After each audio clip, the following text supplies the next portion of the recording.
Never fear, for the Weekendology Podcast this year. Thanks everybody for joining us as we bring you another bite-sized edition of the Weekendology Podcast with What's Trending. This is the midweek catch-up for all things trending and important in the world of media, sports, entertainment, music, and more. As always, I'm your host, Will Dicely, alongside Aaron Berg. Aaron, what's going on, buddy? I feel like we have to do a 2-week catch-up now, because it's been 2 weeks since What's Trending. It has been, yes. Nothing was trending last week. No, there was nothing trending, and it was pretty short, I guess, or sparse until about 5 hours ago, and had some big news pop off, so we figured we'd have to get on the horn and tell you guys all about it. We gotta break the news. We gotta break the news. We're breaking the news. We're breaking the news. On Weekendology. The news is broken to me, so well, you broke the news. I'm going to break the news to you, Aaron. We're probably going to be breaking the news to someone out there. Probably. Hopefully. That's the goal for this. Out of our 5 listeners, one of them. Hey, we got more than 5 listeners, okay?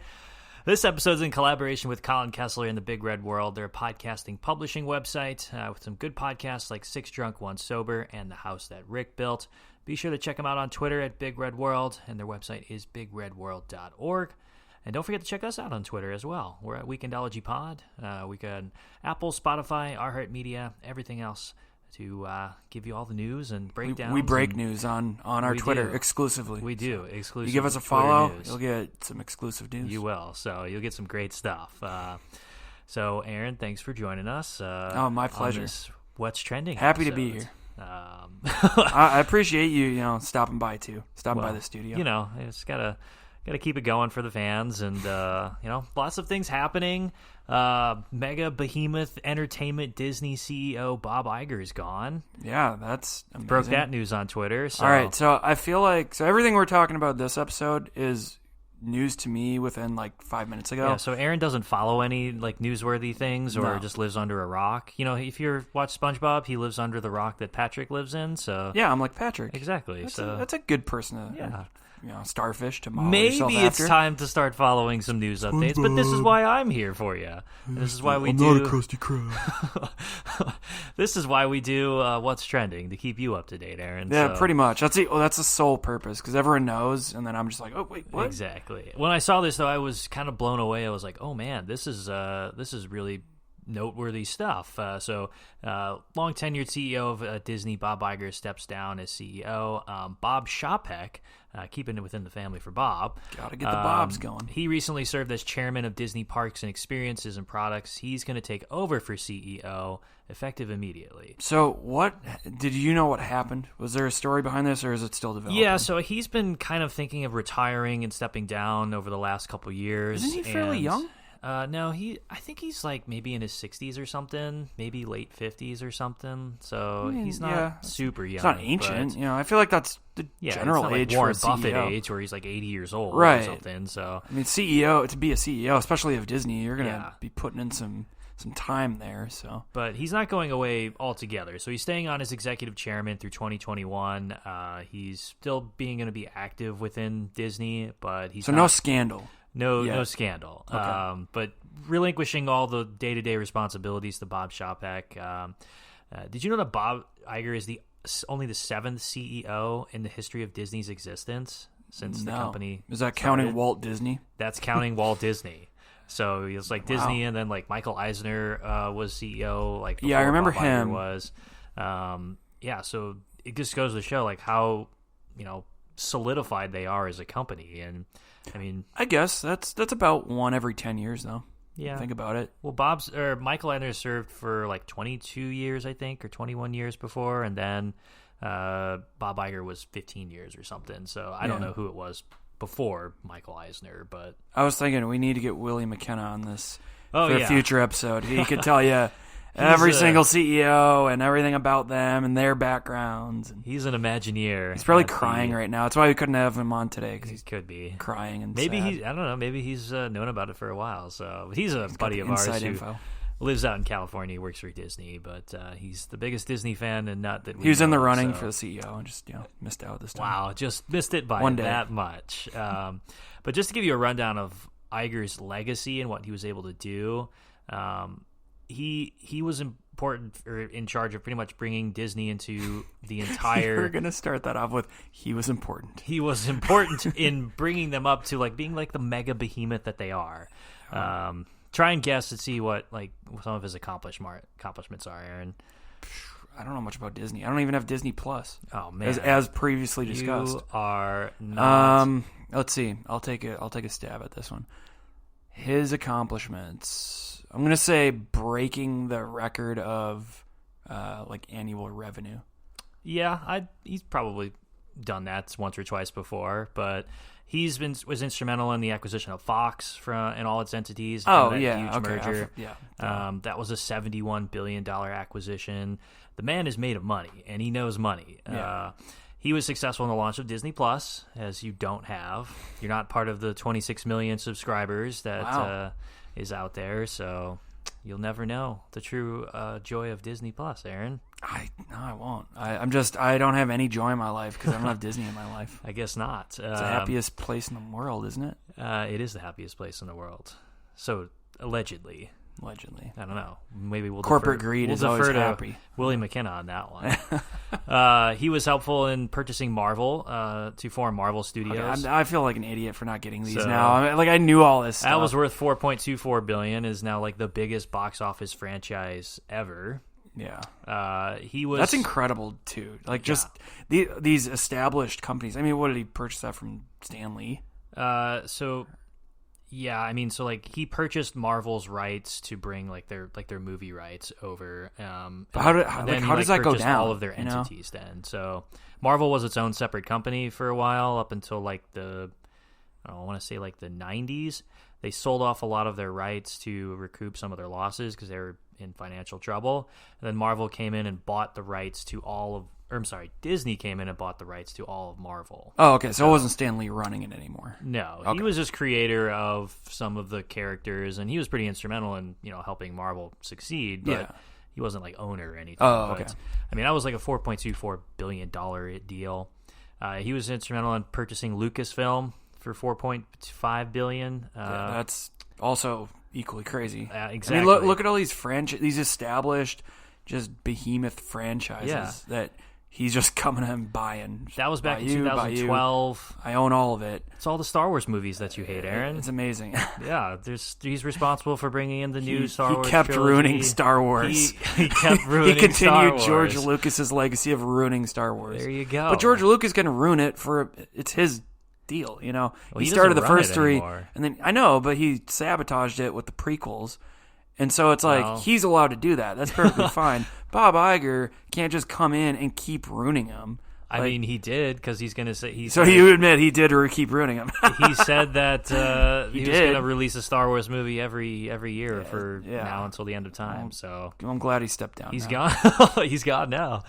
Just stop making Star Wars then. Well...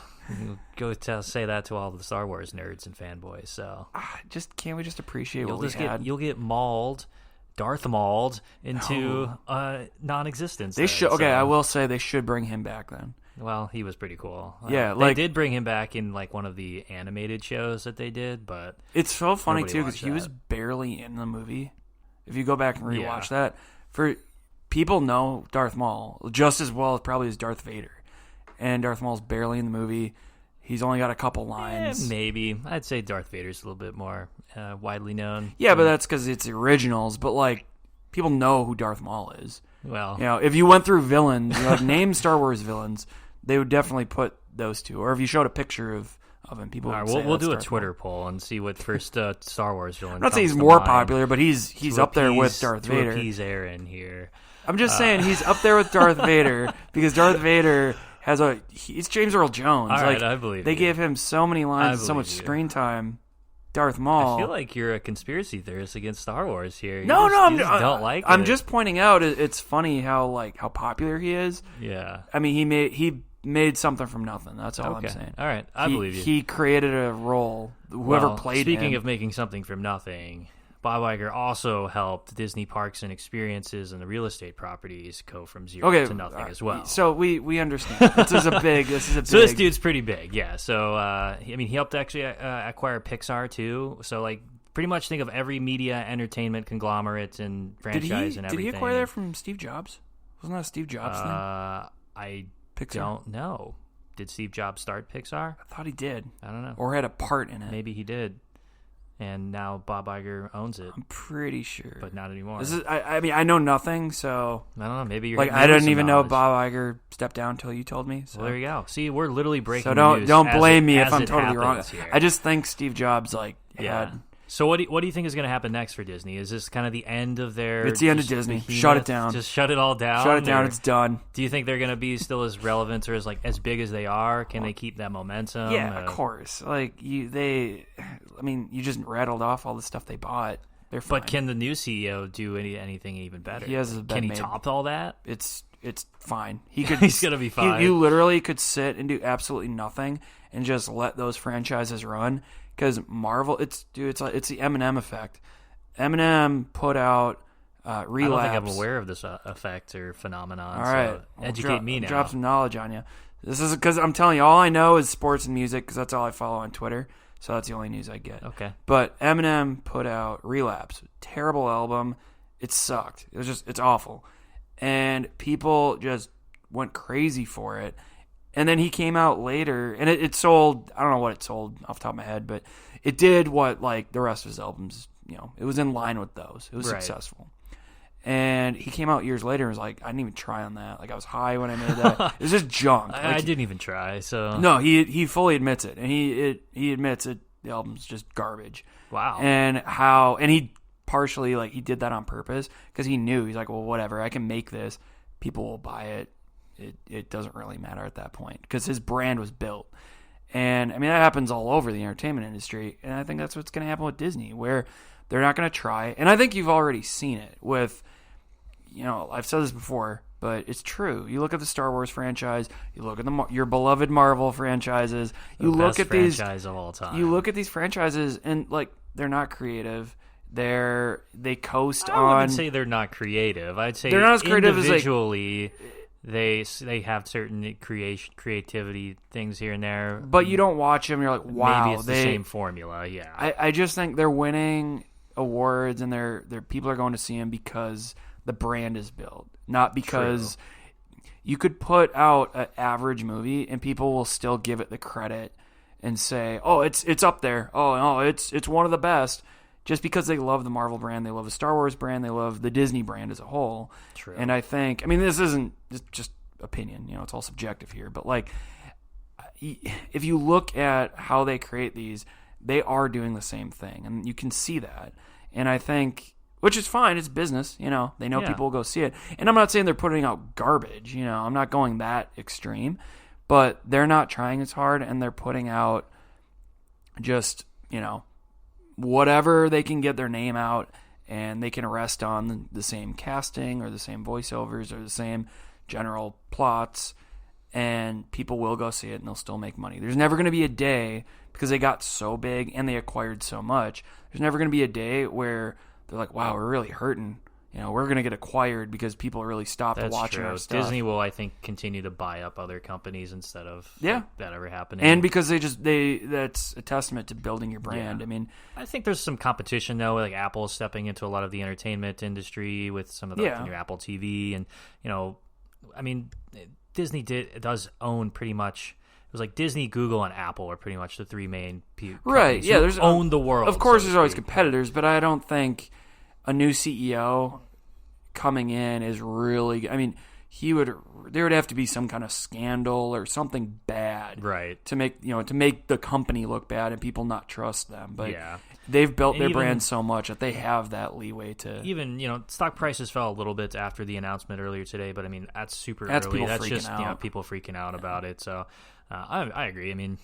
I think Disney's going to be fine. So, but I think it's interesting because it's at an interesting point in kind of their rise to the top. But I guess Bob wanted to retire. So all that stuff you named. I just think even if one of those plummets, like people are just done with seeing Marvel movies. Can you take one of those out? You have 4 other gigantic, things they can coast on. Can you imagine if like Disney and Google merged together somehow? This would never happen. Yeah. Like antitrust laws and stuff. But like this, like if Disney and Google or like Disney and Apple or Amazon or something like somehow merged together to create like the biggest like and most Terminator. valuable company of all time. It'd be Skynet. It would be. The machines have won. Seriously, man. Amazon, Disney Plus combined. I mean, at this point, for Disney buying like Fox, that was a huge deal. Or Disney buying, heck, even Marvel.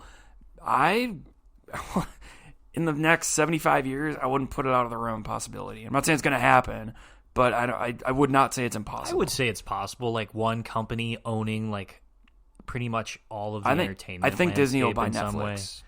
You think so? Yeah. You think they have it? Yeah. Netflix is going to go. This is my bold prediction here. Wow, this is a bold prediction. Netflix will go downhill in the next 10 to 15 years to the point where Disney will say, well, perfect opportunity, we can acquire them. And interesting. They're not going to be a major contributor. It's like Blockbuster, how they lost to Netflix. It's just they start, and I think it's already started. Now with Disney Plus doing their streaming service. Yeah, competition does breed creativity and success. It will be interesting to see how Netflix responds to that. And we've done an episode on kind of like the streaming stuff already, and but that'd be maybe an interesting episode to kind of see like where the future of it goes. Yeah, I mean, obviously there's a lot more to it, but I just think for how powerful Disney is and how much they own and how much in the market they've bought up already, to the point where Netflix is, now they just have to make their own original content to survive. It's only going to take them so far. There's only so many people with discretionary income to purchase Netflix subscriptions. Well, and look at the actors they're pulling in for their original. I mean, they got some stuff. good actors in there. They do, but if Disney comes in there, or with their Fox brand, or with one of their other million brands that they're going to buy in the future, the actors are going to go where the money's at. Yeah, money's at Disney. That Fox deal is, I think, pretty much done. On paper, but it'll take years for it to trickle in effect and everything. But it'll be that's why really I say interesting 10 to see, 15 years. I just think it's going to start drying up for Netflix to the point where they're going to be easier to acquire. I don't think they're going to be hurting, or they're like, oh, we have nothing. But I think Disney's going to snatch them up because they got the money, and Netflix will go down, and then perfect opportunity. Well, there you go. Disney Bob Iger, CEO, has resigned. Looking forward to seeing what comes next for them. Also in what's trending, a little more of a downer note, unfortunately, but coronavirus is taking over. So I know over the world. I know nothing about this at all. It's taken over social media. Everywhere I see on Twitter, Facebook, Instagram, it's coronavirus this and coronavirus that, and I think it's really important to be aware of this kind of stuff because, as for you've not heard anything about it, and we've been talking about this has been around for months now. Yeah. The first case was on December 31st of last year. Started to gain a lot of momentum, and now it's reached 80,000 cases worldwide. So the virus is sweeping through parts of China and Europe, and there's over 2,700 confirmed deaths with it. So it's quickly becoming an epidemic, on its way to becoming a pandemic. What's the difference? Epidemic is like a certain number of people infected and I guess killed and infected with the virus. Pandemic is the next level. Pandemic is like what the Black Plague was, I think. So it's just it's like the amount of people. It goes in tiers. It makes it more amount serious. People affected. Then, Okay. I've always wondered that. I've heard those words. I'm like, what is that? Pretty sure that's what it is, but it's really bad. Pandemic sounds really bad. It's really, really bad. It's really, really but it's causing some huge economic sanctions and slowdowns in the markets across the world and the U.S. The Dow has dropped 700 points in response to the discovery of this virus. Businesses and factories are shutting down production of goods in China, so that means the iPhone might be delayed, which is actually kind of bad because that slows down the life cycle of some of Apple's goods, and Apple's such a huge contributor. Was that supposed to come out in in the November? Technology market? Yeah, so some of the iPhones they're all manufactured over in China. They come out usually in October or November. Was that the iPhone 12? Something like that, yeah. But yeah, so production might be slowed down because factories are closed and stuff. People can't make it to work. This is kind of like the swine flu, and then wasn't there a bird flu? Yes, like the avian bird flu. Yeah, and SARS. SARS as well, which resurfaced after a number of years. This is just in line. I mean, I'm not to downplay it because obviously it's terrible and it's really affecting people. But I feel like it's kind of like that where people are freaking out too soon. And I don't know anything about it. I'm going to play devil's advocate on that. But it's just what virus has broken out that's really affected everything, the way people are reacting. It's like, yeah, it gets to the U.S., there's cases of it, but it doesn't shut everything down like people think it always will. No, but viruses are an interesting thing to tackle because... Dr. Deichley on the case. Well, because they are. It's not like you can send troops in, and be like, oh, eliminate that threat or something with, the government right. or whatever. I mean, it costs a billions virus, of dollars. You can't really cure it.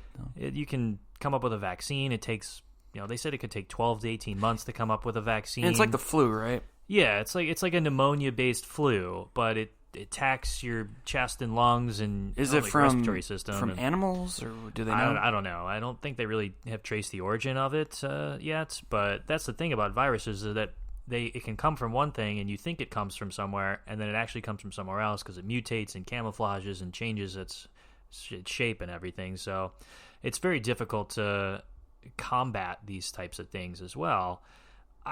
But yeah, there is a state of fear that goes around with don't travel internationally. I mean, there's lots of cases that are, worldwide in China and Italy now, but I think you should be prepared for this to come to the U.S. because it's going to hit eventually. You can't stop people from going across seas unless you shut down the borders. It's like Ebola a couple years ago. That's true, That gets to the U.S. That was actually in Dallas. Yeah, and we don't know how severe it is. Live. It could be just in its initial stages, and it could be something so much more severe as well. I don't think it's going to turn into like a Black Plague type of thing anytime soon. Well, but we're way more prepared than we were in the 1300s. But anything's possible. So, I mean, San Francisco actually declared a state of emergency in response to preparing for this. Is that because Chinese travel so much there? I think it's just in preparation for it. So, there's no confirmed cases of that in the U.S., so to speak, yet, or deaths, but it's, I don't know. I would say it's going to be coming soon with it. So it's pretty widespread in its effects. And like I said, causing a lot of economic downturn. Delta's stock price dropped 67 points within a couple hours from this. Air Canada is shutting down a lot of their international flights, especially to China. Factories are shutting down too, so it's causing some issues around the world. That's crazy what's going on in China. That's true, yeah. Just all the... And they're, increasing censorship over it too, so people can't... Increasing the already, gridlocked censorship. Well, they're trying to control the narrative, and I think that's what the U.S. is trying to do as well, to eliminate different types of fear, but... might not be the greatest thing since knowledge is probably better in this area. I feel like as people just freak out, they don't even look into it. Yeah. And their first reaction is, oh no, virus, people dying, this is going to happen to, everyone. They go to that worst case scenario, which I think, obviously be prepared. But because we don't know, because it's all so unknown. But I just think this comes up every couple of years, it seems like, where it's some epidemic in another country, and then everyone thinks, it's going to hit the U.S. and just wipe out the U.S. But it's better to be over prepared and over cautious. Would you not travel? No, I won't travel. I wouldn't travel internationally, at least right now, because it's so it's spreading really quickly. Yeah, and so it started in China. There's a lot of areas in Italy that are affected by it. It's spreading to Switzerland, different parts of Asia and Europe. That's what's really scary, is it's spreading that far out. It's not just, China and surrounding countries. Yeah. And its incubation time can be upwards of 2 weeks. So you can carry the virus and not even know it for 2 or 3 weeks. So that's why people are like, oh no, I'm fine. I feel fine coming back, or, a couple days after. And then they find out, oh, well, this person, traveled to here or here. They had the virus, but they didn't even know it. One, if it gradually gets worse and worse, you think, I've got a cold. I have the flu. Yeah. And then it gets worse and worse, and you still don't know what you have until it's too late. Right. So it can be kind of scary, but not to alarm anybody. Just trying to make sure everybody's aware and prepared for it. You're all going to die. No, we're Aaron. Reporting it now. Breaking news. It's the end of the world. Bob Iger's gone, and coronavirus is sweeping through the world. So that's it. It's over. Hopefully he didn't do it. Oh my God! What if Bob Conspiracy Iger Corner created the Disney coronavirus? Disney's pretty powerful. The last parting gift. Oh wow, that's scary, and also not true. But hey, Someone out there has that as a real probably like the tinfoil hat wearing guys, Yep. Disney and Apple or whatever. Disney did this. They created this. Trying to wipe us all out so they can own everything disgruntled else. employee or something. Like they got fired from Disney. They quarantined themselves so they're safe, but no one else is. Oh, man. They're trying to wipe out Amazon and Google. Oh, jeez. Well, that's what's it for what's trending. Just keep aware. We're here to bring you all the best news in sports, entertainment, media, now politics, coronavirus stuff. So watch out. Be aware. It's coming. Keep your head on a swivel. Keep your head on a swivel. But if you like what we talked about in this episode and want to continue the conversation, let us know. Hit us up on Twitter, YouTube, all the social medias. Do you think this is the end of Disney's reign? I thought you were going to say, do you think this is the end of the world? It could be.